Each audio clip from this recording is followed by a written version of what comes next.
Halo, saya Antonius Michael Mardi.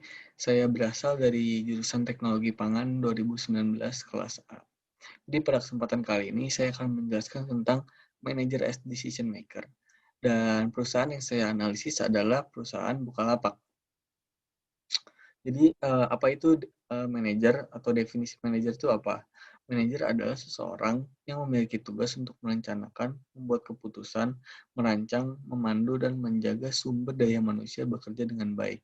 Jadi, tugas manajer utama itu adalah memandu, menjaga, dan mengawasi semua karyawan dalam hal bekerja dan menjaga agar tidak terjadi penyimpangan dalam pekerjaannya atau terjadi kesalahan-kesalahan.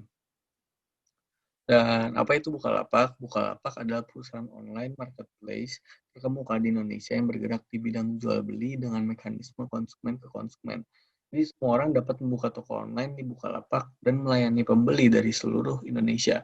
Jadi dengan adanya Bukalapak itu pasti dimudahkan semua masyarakat Indonesia, di mana kita tidak perlu datang ke outlet atau ke offline store-nya untuk membeli barang. Kita hanya tinggal membuka aplikasi dan kita bisa memilih barang yang kita ingin beli. Langkah-langkah decision making itu adalah apa? Ada identifying a problem, ada identifying decision criteria, ada allocating weights to the criteria, keempat ada developing alternatives, kelima ada analyzing alternatives, keenam ada selecting an alternative, ketujuh ada implementing the alternative, dan ke-8 atau yang terakhir ada evaluating decision effectiveness. Jadi permasalahan yang saya ambil pada perusahaan Bukalapak ini adalah adanya keluhan dalam ketidaknyamanan berbelanja di Bukalapak yang menjadi peringkat kedua dengan 15,8% orang yang tidak suka berbelanja di Bukalapak. Jadi langkah yang pertama yang diambil itu ada identifying a problem. Itu langkah yang pertama yang diambil oleh Bukalapak. Itu berguna untuk mengidentifikasi ketidaknyamanan seperti apa. Jadi ketidaknyamanan yang dikeluhkan itu seperti apa.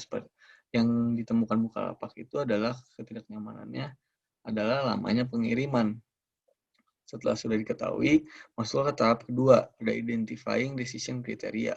Pada tahap kedua yang dilakukan Bukalapak, itu mencari solusi, apa yang harus diambil, dan masalah apa yang dihadapi Bukalapak. Jadi yang diambil itu antara memperbaiki kinerja dari situs Bukalapak tersebut, atau melakukan pengetesan pada produk yang dijual di Bukalapak tersebut dengan secara langsung, atau terjun langsung ke lapangan. Pada tahap ketiga, ada analyzing alternatives. Pada tahap ketiga ini, Bukalapak harus memilih ada memperbaiki sistem yang ada atau mengetes langsung produk-produk yang sudah dijual ke pasaran. Pada memperbaiki sistem yang ada, pastinya positifnya lebih ke dalam internal Bukalapaknya, tetapi tidak langsung ke konsumen maupun penjual, sehingga tidak ada kepastian bahwa barang yang dikeluhkan atau ketidaknyamanan yang dikeluhkan itu dapat tertanggulangi karena tidak langsung adanya komunikasi secara langsung.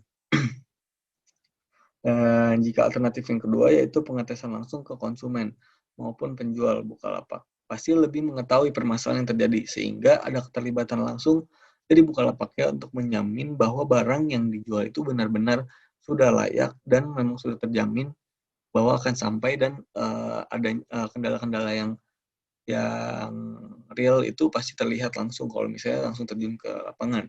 Dan tahap keempat yaitu selecting an alternatif. Jadi karena Bukalapak memiliki visi menjadi online marketplace nomor 1 di Indonesia, maka diperlukan kepercayaan konsumen jika ingin berbelanja, sehingga manajer memilih untuk melakukan tes langsung di lapangan, sehingga konsumen juga percaya bahwa barang-barang yang dijual di Bukalapak sudah mengalami sortasi dan sudah terjamin dan sangat terpercaya.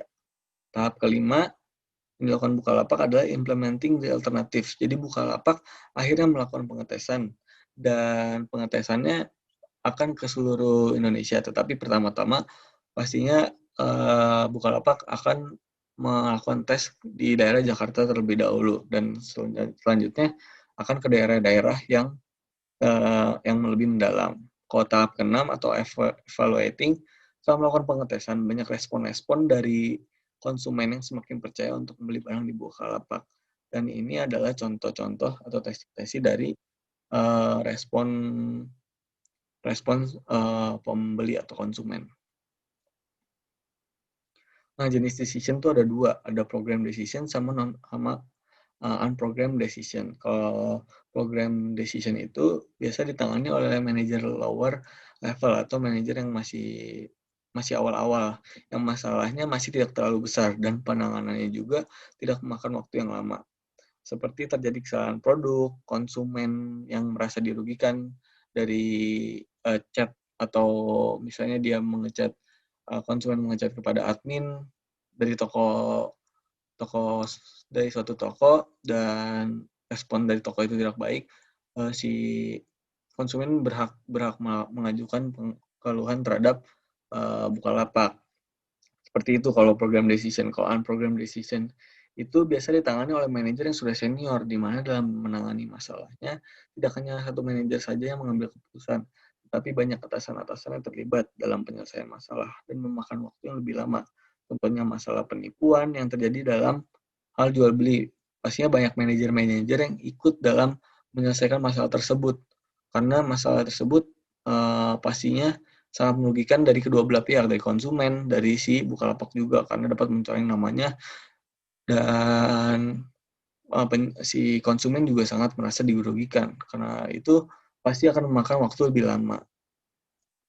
Dan ini adalah referensi-referensi yang saya ambil untuk presentasi yang kali ini. Sekian dari saya, terima kasih.